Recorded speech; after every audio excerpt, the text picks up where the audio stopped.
Good morning everyone, how are you all doing? I'm Mysticle and today I'm going to bring you the latest in AR and VR news. Now, I know it has only been 2 days, however quite a bit has happened. CES has of course started, and with that a plethora of new devices have arrived. So, without any further ado, let's jump right into the video.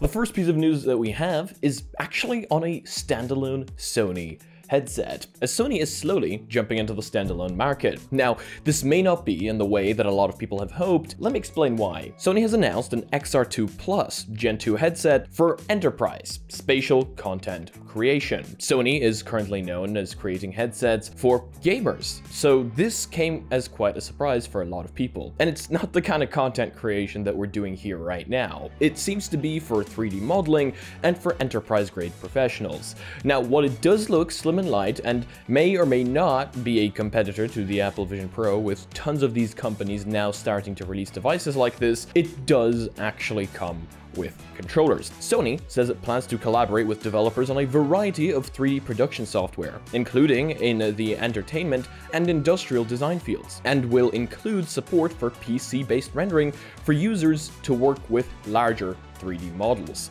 The company also aims to produce a new solution for immersive design and collaborative product engineering using software from Siemens Accelerator, open digital business platform. Brad from Sadly It's Bradley did post a few images of it on Twitter, and it does look like a beautiful device. The headset will feature Sony's own micro OLED displays, which have an impressive 4K resolution per eye. It does also have a flip-up design, probably for easy access, and seems to have a more open design like the Quest Pro. The controllers also look pretty interesting and nothing like anything we've seen before, which seems to be the trend with Sony, them of course introducing the Orb controllers, and now these, which look more like triangular shaped pens than anything else.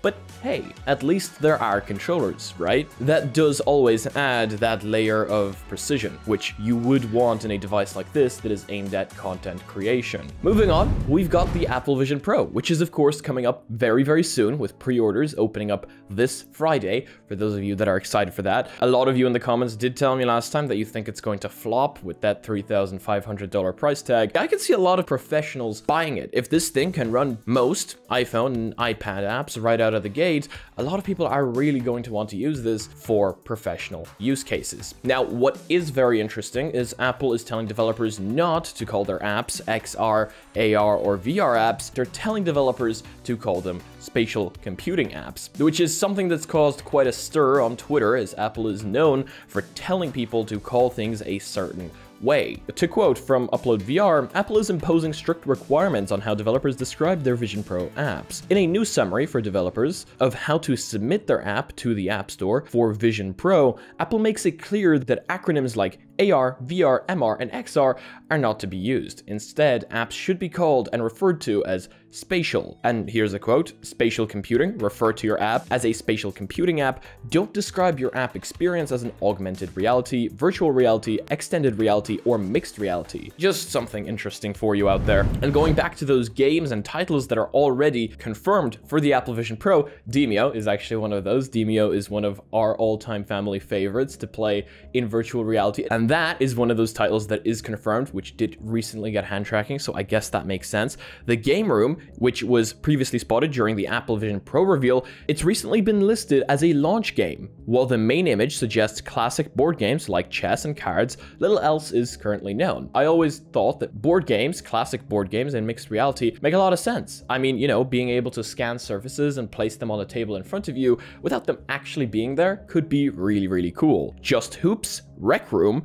Super Fruit Ninja, which is going to be interesting with hand tracking, and What the Golf are currently all seemingly confirmed. So quite a few games coming to the headset right out of the gate. A lot of people were worried that it wouldn't really get any games because of the lack of controllers, which doesn't mean that I would pay 3.5K for Demio, but then again, I do think that this is aimed more towards professionals. And talking about the Apple Vision Pro, we have the first Vision Pro ad, which was of course released back when they announced the release date, but we didn't get to have a look at it. The teaser, titled Get Ready, features a series of clips from popular movies where characters don goggles, helmets, eye masks, and visors. It ends, of course, with a model putting on the Apple Vision Pro, revealing the VisionOS home screen in pass-through. So I can kind of see where they're going with this. Apple's ads have always been different, and I guess this kind of fits that theme. And I'm going to be very honest with you. Again, I don't have many Apple devices. I'm using a OnePlus 8 Pro right now. Only Apple thing I own is an iPad that I kind of put together because it was damaged and the person just let me keep it. And we just kind of use it as a kitchen recipe thing right now. But if the device wasn't 3.5K, I would have probably gotten it. So I guess let me know your opinions on that down below. Here's something cool for the VRChat fans out there, as VRChat can now automatically generate a mobile version of a PC avatar. How cool is that? Previously, you yourself would have to go into Unity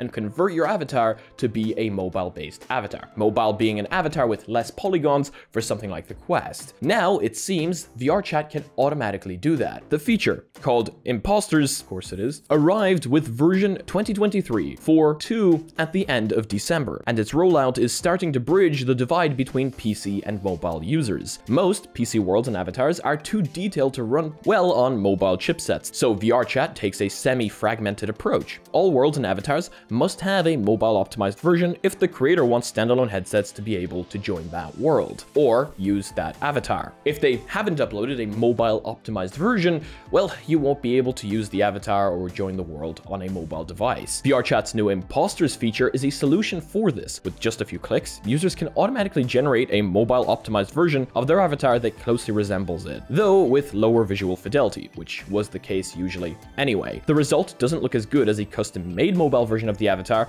but it's far preferable to an unrelated fallback, as it maintains the avatar's core identity. And you can see an example going over me right now. Like Upload VR says, this isn't going to be as good as you custom making it, but it is better than you falling back to like the default robot avatar that would normally happen if you didn't have a mobile version of said avatar. Honestly, pretty cool. Rec Room, one of the other more popular social VR games, is getting full body avatars by March, though without tracking at launch. Full body avatars will be an optional alternative to Rec Room's current avatars, which only feature a head, torso, and hands.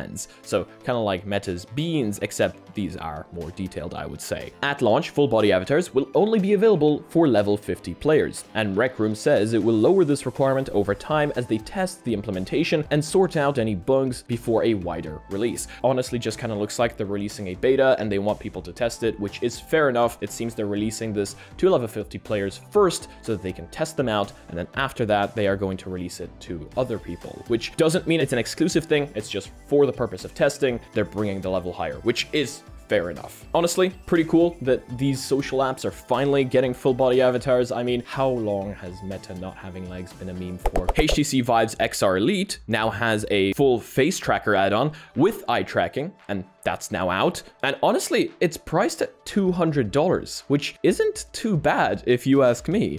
The add-on magnetically attaches underneath the facial interface of the Vive XR Elite, connecting to the secondary USB-C port next to the headset's right lens, likely placed there specifically for this accessory. It features two 120Hz eye tracking cameras and one 60Hz lower face tracking camera. The lower face tracking camera tracks up to 38 points on your face in real time across the lips, teeth, tongue, cheeks, nose, and chin. HTC claims this means even subtle face expressions are accurately portrayed, and spoken words match facial expressions in real time. As well as driving your avatar's eyes, the eye tracking cameras are also used for foveated rendering, and to measure your IPD for automatic lens separation adjustment, so you don't have to measure or guess your IPD to get the optimal viewing experience. It really seems HTC is using this to the maximum. Automatic IPD adjustment to help you out there. But then of course we've also got foveated rendering, which is a practical use case for that eye tracking, and I'm very happy that they're using it for that. And that facial tracker, of course, is also a great added benefit. That is mostly for social games. I don't see any practical use case for that. $200? price is not bad for an accessory like this. We've seen much more expensive accessories that do less. This is face and eye tracking in one. Kind of surprised there. Either way, thank you so much for checking out this video. I hope you have a fantastic rest of your day or night. If you guys liked it, please do leave a like. If you disliked it, I guess it works too, but let me know why down below. If you guys are not yet part of our community, check out our Discord and our Reddit down below, where I want to see you posting your spicy memes. And thank you so much to all the Patreons supporting this channel. You guys are amazing. Thank you so much. Your help means a lot to me. And thank you so much to anyone else supporting the channel in any way, shape, or form. Actually, recently I got a super thanks, which I didn't even know was enabled on this channel. Either way though, that's going to be it. And if you guys want to be notified about future content coming up on the channel, make sure to smack that subscribe button with your forehead, ding my bell, and see you again in the next video. Peace.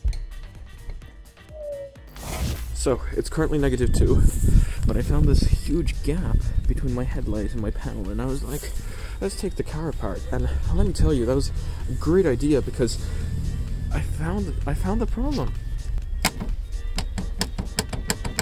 There it is. That is the issue. That is the entire issue. Right there. This is just, like, loose. Let's fix it.